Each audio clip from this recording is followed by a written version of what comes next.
Ya, pemirsa, kami hadirkan lagi gambar terkini atau suasana terkini di JCC venue debat malam hari ini. Sudah mulai ramai, Cak. Kayak lebih ramai dari tadi, Alfat ya. Iya. Karena memang sekarang sudah pukul berapa ini, Alfat? Sudah jam 5 itu kurang. tandanya. Hampir kurang lebih praktis 2 jam lagi kita nanti akan menyaksikan debat terakhir. Ini sudah siap, ini bisa jadi ini adalah protokoler yang nantinya akan menyiapkan arena atau venue debat menunggu kehadiran dari masing-masing paslon. Kalau kita lihat juga jadwalnya jam 5 biasanya mereka sudah mulai ada berangkat nih, Cak. Tapi kita lihat seperti apa nih persiapannya. Tapi sebelum itu, karena tema hari ini adalah soal sosial dan kesejahteraan masyarakat, kita ingin tampilkan juga nih data mengenai stunting yang dari tadi juga sudah disinggung oleh beberapa juru bicara. Betul. Ya. Sambil diiringi oleh yel-yel para pasangan calon, kita coba tampilkan ya. Kita kembali lagi studio, kita tampilkan bagaimana data stunting di Indonesia. Jadi perhatian para paslon ini. Benar sekali, karena memang tema stunting ini dalam kampanye-kampanye yang dilakukan oleh masing-masing paslon memang pasti menyangkut permasalahan stunting. Mari kita lihat data angka stunting di Indonesia, pemirsa. Kalau 2019 27,7, 2020 26,9, 2021 24,4, 2022 21,6. Pastinya inilah yang nanti akan mereka turunkan, Alfat, dengan sesuai cara-cara yang menurut mereka paling efektif. Meskipun terlihat turun, tapi jumlahnya masih 20%-an, cukup tinggi, Caca. Ini harus ada cara-cara yang spektakuler untuk bisa mengatasi hal tersebut. Nah, sekarang kita akan kembali ke segmen tanya jawab crossfire. Tadi sudah jubir dari paslon 02 memberikan jawabannya. Dan sekarang gilirannya Bang Ciko Hakim dari kubu 03 akan menerima pertanyaan dari 1 dan 2. Dari Bang Wihadi dulu, silakan. Ya, Bang Wihadi, boleh bertanya kepada Bang Ciko. Saya boleh menjawab yang tadi? Ya, boleh sedikit langsung. Sedikit aja ya. Baik. Jadi begini, mengenai masalah penganggaran 20% itu, 20% hingga saat ini tidak pernah ada dari Kementerian Keuangan yang menyatakan 20% itu memang betul-betul 20%. Oke. Karena apa? Karena anggaran 20% pendidikan itu dipecah-pecah oleh Kementerian Keuangan. Baik. Yang auditnya sampai sekarang tidak pernah hitungnya. Itu satu. Yang kedua, bahwa yang namanya undang-undang terhadap masalah pendidikan 20% itu tidak hanya di APBN, APBD pun, dan ini belum dijalankan. Jadi saya kira di sini masih ada fiskal yang masih bisa dipakai untuk penghasilan makan siang itu. Baik. Ya. Nah, kemudian kalau mengenai masalah import sapi, itu kita proyeksinya, kalau proyeksi itu semuanya full, maka kita membutuhkan susu itu dengan membutuhkan sapi yang demikian yang disampaikan oleh Pak Prabowo. Ya. Jadi saya kira itu. Dan sambil menyambung, saya juga pertanyaan kepada Mas Ciko di sini. Jadi apa yang disampaikan tadi mengenai masalah pendidikan satu rumah satu sarjana. Nah, satu rumah sarjana ini implementasinya mengenai masalah satu rumah satu sarjana. Kalau kita melihat saat ini justru banyak sarjana-sarjana yang menganggur. Kalau itu satu rumah satu sarjana, nah saya mau tahu bagaimana mengatasi mengenai masalah pengangguran yang saat ini ada. Kenapa menjadikan itu? Baik, cukup? Baik. Sabar dulu. Sabar dulu. Satu belum nanya. Silakan, Bang Hidayat. Ya, Bang Coki, ada satu program Ganjar itu adalah bicara mengenai penurunan angka kemiskinan. Dan Pak Ganjar kan 10 tahun berpengalaman mengatasi kemiskinan di Jawa Tengah, dan kelihatannya prestasinya tidak begitu menggembirakan, Pak. Mungkin Bang Coki bisa klarifikasi ini. Ciko. Jadi, Bang Ciko, mohon maaf. Bang Ciko bisa klarifikasi apakah penurunan kemiskinan yang akan dijanjikan untuk tingkat nasional itu reasonable atau tidak, beralasan atau tidak? Berdasarkan rekam jejak. Terima kasih. Kemiskinan, pengangguran, silakan Bang Ciko. Jadi soal pertanyaannya Pak Wihadi tadi sampai lupa saking nafsunya pengen jawab. Jadi soal satu sarjana di setiap keluarga. Nah, ini kan terkait dengan program-program lain, Pak Wihadi. Jadi ada program, kita bicara dengan satu hal yang mungkin kita sama, adalah hilirisasi. Ya kan, hilirisasi ini akan menciptakan lapangan kerja yang lebih banyak, satu.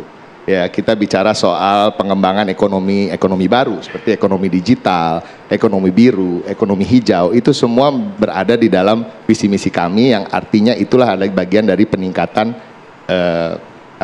penyerapan lapangan kerja. Dan kita punya target 17 juta lapangan kerja. Dari mana ya? Dari itu, pengembangan itu. Kalau saya mau jawab semua, berarti saya harus jawab satu persatu tentang visi misi itu. Tapi intinya kita mempunyai program-program yang ingin meningkatkan serapan dari tenaga kerja. Jadi lapangan kerja baru 17 juta yang mohon maaf nih, sekarang Prabowo Gibran koar-koar menyebut 19 juta lapangan kerja, tapi dari visi misi yang didaftarkan di KPU angka itu nggak ada di situ. Kita udah cari, artinya ini karena kita bilang 17 juta jadi mau dinaikin 2 juta ya kan. Itu satu. Ini saya ingin intermezzo aja. Yang kedua tadi ada pertanyaan, ada tambahannya selain itu?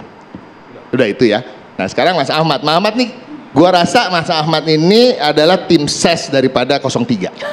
Karena ini pertanyaan yang memang kita tunggu-tunggu. Karena selama 10 tahun menjabat sebagai Gubernur Jawa Tengah, Pak Ganjar itu berhasil menurunkan angka kemiskinan dan menekan angka kemiskinan dengan presentasi paling tinggi dibandingkan provinsi-provinsi lain. Walaupun memang belum menjadi provinsi yang tidak miskin, tetapi kalau kita bicara presentasi, kita mendapatkan penghargaan dari berbagai lembaga karena Pak Ganjar berhasil menurunkan dan lebih tinggi daripada presentasi yang diturunkan oleh provinsi-provinsi lain. Mantap. Gitu. Ada counter attack nih dari 03 nih. Ayo ditanggapi silakan Bang Hadi. Saya tanggapi dulu ya. Silakan. Jadi begini. Yang saya pertanyakan adalah sekarang ini kan masih banyak pengangguran dan kita lihat bahwa angka pengangguran juga cukup tinggi Jawa Tengah. Kita melihat yang namanya UMR di Jawa Tengah juga paling rendah. Nah kemudian dengan mencetak sarjana-sarjana baru, lapangan pekerjaan kan kita harus persiapkan, ya. Nah di sini kalau kita bicara mengenai masalah apa yang disampaikan tadi dari 17 juta lapangan pekerjaan, nah pertanyaannya saya tidak melihat bahwa program hilirisasi menjadi program andalannya 03 di sini, ya kan? Jangan-jangan ini cuma masalah karena hilirisasi melihat ada ada tenaga kerja di situ, makanya mengatakan demikian gitu. Nah jadi ini saya kira perlu ada satu kepastian mengenai masalah tenaga kerja yang ada saat ini penyalurannya. Bang Hidayat. Bang Hidayat. Jadi angka kemiskinan ini ada baiknya kita lihat dari BPS, Bang. Jadi kalau klaim-klaim yang memberikan award, saya ingat yang memberikan klaim memberantas kemiskinan itu ternyata adalah pemerintah, institusi pemerintah sendiri, di mana saat itu Pak Ganjar sama Pak Jokowi belum ada ketegangan seperti sekarang, dan itu dijadikan prestasi. Nah, saya kira kita harus fair melihat datanya, dan kalau kita melihat datanya bahwa dalam 10 tahun terakhir, ini data Maret ya 2013 sampai Maret 2023, angka kemiskinan ya yang diperoleh adalah turun sampai 6,48%. Menurut BPS, angka kemiskinan Jawa Tengah belum berhasil menembus ke bawah 10%. Jadi artinya apa? Ini ada persoalan mengenai janji 10 tahun yang lalu ketika Pak Ganjar running dengan apa yang dihasilkan 10 tahun kemudian, ini ada gap. Nah saya kira ini Bang, pertanyaan publik. Kalau seandainya janji 10 tahun yang lalu dia tidak terpenuhi, bagaimana mau buat janji selanjutnya? Apalagi tingkat nasional. Langsung menusuk. Baik, saya ingin minta datanya dari Prof. Suhaib mungkin untuk Prof. Suhaib dulu boleh? Mungkin Prof. Suhaib silakan. Ya. Baik, terima kasih. Ya, jadi 3 calon pasangan depan ini kelihatannya sudah mulai bersahabat. Karena idenya sudah semua sama, bicara berkaitan dengan pengangguran dan sumber daya manusia. Jadi kalau kita berbicara berkaitan dengan lapangan kerja, maka yang paling dibangun itu adalah sumber daya manusianya dulu, ya, baru lapangan kerjanya kita bicarakan. Nah, saya setuju tadi dengan 3 pasangan ini. Misalnya tadi pasangan nomor 2 bertanya kepada pasangan nomor 3 bahwa berkaitan dengan sarjana. Nah, memang kalau kita lihat sekarang ini, pengalaman saya di desa, banyak anak-anak kita sudah sarjana pulang ke desa. Tidak bisa dia mengapa-ngapain, kalau kita baca bahasa sederhananya ya, karena memang dia cuma selesai dengan teori. Maka yang harus diperkuat ke depan oleh pasangan calon ini adalah bagaimana menciptakan sumber manusia yang suplemennya ditambahkan keahliannya. Saya kira misalnya gini, di semua provinsi itu ada namanya balai latihan kerja. Nah harusnya kalau misalnya dia sudah sarjana, maka dimasukkanlah di balai latihan kerja itu untuk dididik menjadi tenaga kerja produktif. Nah produktifnya kalau misalnya salurannya kemana, itulah didesain.